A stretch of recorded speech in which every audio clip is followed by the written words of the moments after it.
Hi guys, ABS tutorial के auto race section में आपका एक बार पुनः स्वागत है। आज हम टाटा की नेक्सॉन गाड़ी का यूज़र रिव्यू करेंगे, जो कि लगभग 6,500 के आसपास चल चुकी है, 6500 के आसपास चल चुकी है गाड़ी। और उसका आज हम यूज़र रिव्यू करेंगे। यूज़र से पूछेंगे उस गाड़ी के बारे में, जो गाड़ी टाटा की बेस्ट सेलिंग गाड़ियों में से एक है और उसने टाटा की सेलिंग को ज़ोरदार तरीके से ऊपर उठा दिया। और उसका जो वेटिंग पीरियड चल रहा है वो भी अभी तक 3 से 4 वीक का वेटिंग पीरियड है उस गाड़ी का। तो एक ज़ोरदार गाड़ी जो कि यूज़र की डिमांड में है। मिलते हैं सर से, देखते हैं सर क्या बताते हैं। टाटा की सबसे पॉपुलर और सबसे बेहतरीन गाड़ी जिसने कि कीर्तिमान स्थापित किए हैं और कई गाड़ियों को इसने पीछे कर दिया है, वो गाड़ी है टाटा नेक्सॉन। तो टाटा नेक्सॉन के ऑनर मेरे साथ बैठे हुए हैं। हम जानते हैं उनसे कि इस गाड़ी के बारे में वो कैसे देखते हैं अपनी नज़र से इस गाड़ी को। तो आइए हम लोग जुड़ते हैं सीधा सर से। सर, आगे बढ़ने के पहले मैं आपका नाम जानना चाहूँगा। सत्येंद्र कुमार। सत्येंद्र सर, इस गाड़ी को लेने के पहले कौन कौन सी गाड़ी देखी? ये पहली रिक्वायरमेंट थी कि अगर मैं इस सेगमेंट में जा रहा हूँ तो ये कॉम्पैक्ट या मिनी एसयूवी सेगमेंट है, तो गाड़ी में बैठ के एटलीस्ट फील होना चाहिए कि आप एसयूवी में बैठे हैं। तो दूसरी चीज़ कि बिल्ड क्वालिटी अच्छी हो, परफॉर्मेंस अच्छी हो और हैंडलिंग अच्छी हो। तो मेरी सारी गाड़ियों को रिसर्च करने के बाद मैंने 3 ब्रांड्स की गाड़ियों को फाइनलाइज़ किया था, जिसमें फोर्ड की इको स्पोर्ट थी, महिंद्रा की XUV 300 थी और उसके बाद ये अपनी नेक्सॉन थी। फिर उसमें भी प्रायोरिटाइज इसलिए किया क्योंकि मैं पहले ऑटोमेटिक लेना चाहता था, लेकिन ऑटोमेटिक की मतलब बहुत अच्छे रिव्यू नहीं होने की वजह से कहीं कहीं पे मतलब ऐसा उसका ड्रॉबैक है, जैसे ओवरटेकिंग है तो वो सब मतलब ऑटोमेटिक रहता है, वहाँ पे आपका कंट्रोल नहीं रहता चीज़ों में। तो उससे मैं फिर मैनुअल पे शिफ्ट हुआ। मैनुअल पे शिफ्ट होने के बाद मैंने जब चलाई गाड़ी तो फोर्ड और जो मेरा एक प्रेफरेंस था क्लच मेरे को, क्योंकि थोड़ा चलाने में ऐसा फील होता है, घुटने में मेरे दर्द फील होता है, तो मैं चाहता था कि क्लच अच्छा हो, क्लच थ्रो छोटा हो। तो सर, अभी तक आपने ये गाड़ी कितने हज़ार किलोमीटर चला दी है? मैंने 6,000 समथिंग चला दी है। अभी मैंने लेटेस्ट में इसका वो कराया। तो आपने कब खरीदी थी सर ये गाड़ी? ये XM वेरिएंट बुक किया था, लेकिन मेरे को अपग्रेड करना पड़ा क्योंकि वो अवेलेबल नहीं था, तो मुझे XMS लिया। मैंने फरवरी में मुझे कितना वेट करना पड़ा इस गाड़ी पर? अरे कम से कम आप समझिए 4.5 महीना करीब वेट किया मैंने। थोड़ा कोविड की वजह से भी शायद प्रोडक्शन स्लो था, दूसरा वाइट कलर बहुत ज़्यादा डिमांड में रहता है, इस वजह से भी रीज़न था कि मेरे को मतलब वेट ज़्यादा करना ये जिसमें काफ़ी वेटिंग पीरियड चल रहा है, अभी भी 3 से 4 वीक का वेटिंग टाइम चल रहा है इस गाड़ी में। तो सर, आगे बढ़ने के पहले मैं एक चीज़ और जानना चाहूँगा कि आपने ये गाड़ी, अगर आपको चलना था ज़्यादा, तो आपने पेट्रोल में क्यों ली? जब आपने लिया होगा तो मेरे ख्याल से डीजल ऑप्शन रहा होगा, अभी तो फिलहाल बंद है, लेकिन नहीं लिया कि आने वाला ट्रेंड क्या रहेगा, पेट्रोल कम से कम ट्रेंड में रहेगा, ये सोच के मैंने पेट्रोल लिया था। तो सर, इसको लेने के पहले आपने किया कि सोनेट या हुंडई की वेन्यू को देखा था? मैंने आपको बताया, मैंने देखे वेन्यू तो मैंने देखी थी, और वेन्यू और सोनेट अंदर से सेम है, बस खाली इंटीरियर का फ़र्क कर दिया है, बाहर से एक्सटीरियर का फ़र्क कर दिया। आप जब गाड़ी के अंदर बैठिए, जब आप SUV सेगमेंट की बात करते हैं, तो आप जब बैठिए तो आपको फील आना चाहिए कि आप SUV में बैठे। तो आपको इस गाड़ी में फील आता है? ये आप ये समझ लीजिए, मुझे ऐसा लगता है कि मैं सफारी जैसी किसी गाड़ी में बैठा हूँ अंदर से। Very good. वैसे भी टाटा की जो बिल्ड क्वालिटी है, इसको 5 स्टार मिले हुए हैं रेटिंग में। तो 5 स्टार रेटिंग की एक ही गाड़ी है जो इस सेगमेंट की है, वो है महिंद्रा की XUV 300 और एक नेक्सॉन। बस यही 2 गाड़ियाँ हैं जो कि 5 स्टार रेटिंग पे हैं। तो सर, इसका एवरेज क्या है? क्योंकि टाटा के साथ ये बहुत बड़ा क्वेश्चन मार्क लगता है कि इसका एवरेज कम होता है टाटा की गाड़ियों का। वैसे टाटा इधर बहुत अच्छा काम किया है, उसकी कई गाड़ियां ऐसी हैं जिसमें अच्छा एवरेज आ रहा है। तो मैं जानना चाहूँगा कि इस गाड़ी का क्या एवरेज आपको मिल रहा है? मतलब अगर मैं ये ना सोचूं कि मुझे माइलेज चाहिए, तो ये मान लीजिए टैंक टू टैंक के हिसाब से 14-15 के बीच में मैं रहता हूँ। और सिटी के अंदर? सिटी में with AC? With AC, full time AC। और हाईवे में सर? हाईवे में तो आपके ऊपर है, आप जैसे चलाएंगे। अब मान लीजिए हाईवे तो खुला ही है, और उस पर आप रैव करेंगे इंजन तो माइलेज कम हो जाएगा। एक्चुअली 3 ड्राइव मोड्स हैं, तो आप अगर एक स्पीड अच्छी है उसमें आप इको डाल दीजिए तो इंजन अपनी मिनिमम परफॉर्मेंस पे होता है। तो माइलेज देता है। सर इको मोड के बारे में जो हमने सुना है उसमें ये है कि इसकी जो पावर है वो थोड़ा बहुत कम हो जाती है, क्या ऐसा सही है? देखिए, आपको पिकअप लेना है और आपको ओवरटेक करना है तो इको मोड नहीं है उसके लिए। इको मोड एक तरह से आप ये समझ लीजिए कि आप एक स्पीड है, मान लीजिए आपने 70-80 आपकी स्पीड चल रही है, आप इको पे डाल देंगे तो इंजन चलता रहेगा और उसको स्पीड को मेंटेन करने के लिए वो मोड आपका काम करता है। उसमें क्या है कि आपका फ्यूल कंजप्शन कम हो जाता है, वो स्पीड मेंटेन करने का मतलब। अगर पिकअप लेना है तो आपको सिटी या स्पोर्ट्स में आना पड़ेगा। तो सर इसकी स्टेबिलिटी के बारे में आप क्या कहेंगे और कितने तक आपने लगभग इस गाड़ी को चलाया, कितनी स्पीड मैक्सिमम आप इसको ले गए हैं और आपको लगा कि ये गाड़ी स्टेबल थी? कोविड के टाइम हाईवे ऑलमोस्ट खाली रहता था। एक ही बार चलाया मैंने 120 से ऊपर तक उसको खींचा, मतलब ड्राइव किया था और मुझे कहीं भी ये फील नहीं हुआ कि मेरा गाड़ी डिसबैलेंस हो जाएगी। स्टेबिलिटी अनमैच्ड है इसकी। Very good sir. एक चीज़ और जानना चाहते हैं यूजर, क्या इसमें आपको अंतर महसूस होता है दूसरी गाड़ियों से, या इसमें क्या क्वालिटीज़ है ऐसी?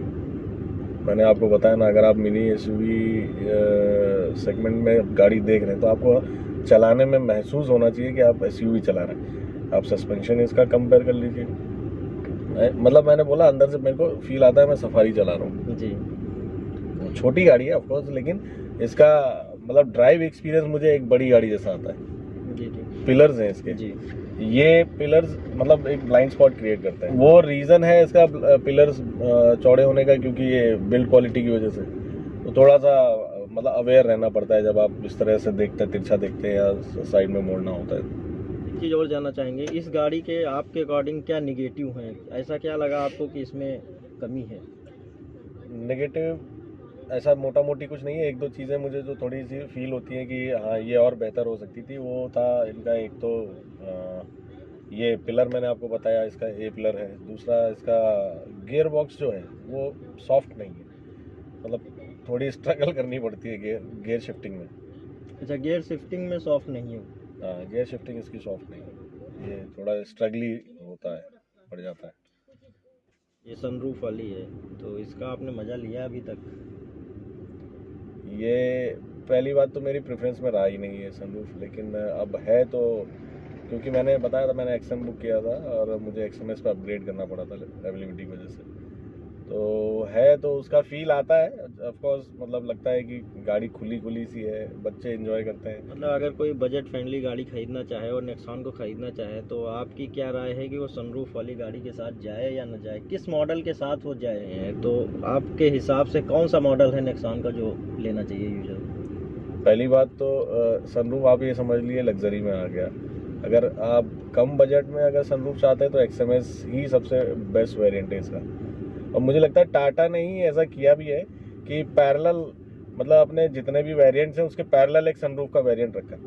मतलब आपको एक्सी इनका बेस वेरिएंट होता है, उसमें आपको सब कुछ लगभग कुछ नहीं मिलता एक तरह से, लेकिन जैसे ही आप एक वेरिएंट अपग्रेड होते हैं उसके बाद उसके पैरेलल में आपको 60-70 हज़ार के डिफरेंस पे आपको सनरूफ और 2-4 फीचर एक्स्ट्रा हो जाते हैं। तो इसका एक्सएमएस सबसे मतलब आपका पॉकेट फ्रेंडली सनरूफ वाला वेरिएंट हो सकता है। अगर कोई सनरूफ के साथ न जाना चाहे तो आपके तो एक्सएम है जिसमें ऑलमोस्ट सारी चीज़ें मिलती हैं। मैंने भी वही रिसर्च करी थी तब। अगर आपको मान लीजिए कंपनी फिटेड ऑटोमेटिक या आपके डोर्स OVRMs और कुछ चीज़ें अगर नहीं चाहिए तो आप इसका एक्सी वेरिएंट सबसे बेस्ट वेरिएंट है जिसमें आप चीज़ें आफ्टर मार्केट अपग्रेड करा सकते हैं। तो सर आपने इसको गर्मी में भी चलाया है और इसमें इस मॉडल में जो है रियर एसी अवेलेबल नहीं है, तो आपको क्या लगता है कि इसकी ज़रूरत आपको महसूस होती है? रियर में आपने कभी बैठे हो या आपकी फैमिली कभी ऐसी कोई डिमांड की हो कि गर्म है पीछे, तो क्या कुछ ऐसा आपको फील होता है कि इसमें रियर एसी होना चाहिए था, ये मिसिंग है और जो आगे के फ्रंट एसी हैं वो उसको कवर नहीं कर पाते? सभी गए थे कुछ दिन पहले कहीं, तो आप एसी इसका एक सर्टेन टाइम बाद पूरा मेंटेन कर देता है, कोई दिक्कत आती नहीं। अब बहुत लंबा अगर चले हो तो बताएं भी आपको, क्योंकि अभी मतलब आपने कभी ऐसी कोई प्रॉब्लम फील? हाँ, अभी अब महसूस नहीं हुआ। और इधर भी तो बहुत गजब की गर्मी पड़ रही है, पसीना, मतलब 2 मिनट एसी बंद कर दीजिए पूरा भीग जाइएगा। तो उस इस समय गाड़ी का एसी सर कैसा है आपके अकॉर्डिंग? बहुत बढ़िया है, मतलब कोई दिक्कत नहीं है, एसी चिल करता है तुम्हें। तो सर जो ये गाड़ी आपने खरीदी थी वो कितने की पड़ी थी? सारे नेगोशिएशंस के बाद मेरे को लगता है, मेरे को याद तो नहीं आ रहा है, हाँ 9,45,000 के आसपास पड़ी हुई है। तो अच्छा खासा अमाउंट आपने खर्चा किया था इस गाड़ी के लिए, 9,45,000। तो आपको लगता है कि ये जितने रुपए आपसे टाटा ने लिया है वो इसको सेटिस्फाई कर रही है गाड़ी? अब अगर कोई और कंपनी इससे कम में कुछ दे रही होती ये सारी चीज़ें, तो मैं ऑफ कोर्स मेरे को फील होता है कि मैं ठग गया, लेकिन हाँ सब लोग इसी सेगमेंट में इसी रेंज के आसपास बैठे हैं, तो मुझे लगता है ये बेस्ट डील रही मेरे लिए। तो कभी ऐसा मोमेंट आया इस 5-7 महीने में कि आपको अपनी गाड़ी पे प्राउड महसूस हुआ हो? हाँ, अब आप समझ लीजिए, एक तरह से जहाँ सड़क की स्थिति बड़ी बुरी है या कच्ची सड़क पे भी मैंने चलाया, मान लीजिए अभी मैं 2-4 दिन पहले कहीं गया था, वहाँ पे पूरी सड़क पर पानी भरा हुआ था, कीचड़ था, और उसमें मेरे ख्याल से मेरे से पहले जो गाड़ी गई होगी वो फंस गई होगी या बहुत देर से निकली। मैंने कुछ नहीं किया क्योंकि क्लियरेंस इतना अच्छा है, मैंने एक साइड मेड़ पे ऊपर चढ़ाया और दूसरा साइड उस कीचड़ में डाला, गाड़ी आराम से निकल गई।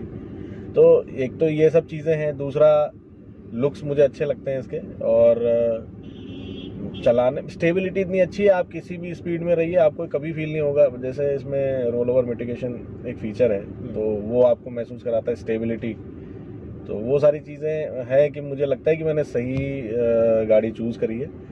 बस ये है, पेट्रोल के दाम इस समय बहुत ज़्यादा हैं, तो मुझे महसूस होता है कि डीजल लेना चाहिए था मुझे। कोई आपने मेरे ख्याल से एक ही सर्विस कराई? दो सर्विस करा ली। तो क्या कोई कास्टिंग आप बता सकते हैं क्या इसको? पहली सर्विस में तो कुछ भी नहीं लगा मेरा, इवन मैंने पॉलिश कराई, उन्होंने वेव ऑफ कर दिया वो 3M वाली। फिर उसके बाद सेकंड सर्विस में उन्होंने चार्ज किया था मुझे, मैंने तो देखा भी नहीं, अब चेक करूँगा क्या चीज़ का चार्ज किया था। उन्होंने 1000 रुपीज़ चार्ज किया था मेरे से, और पुनीत ऑटो पे मैंने कराया था, वहीं से ख़रीदा है।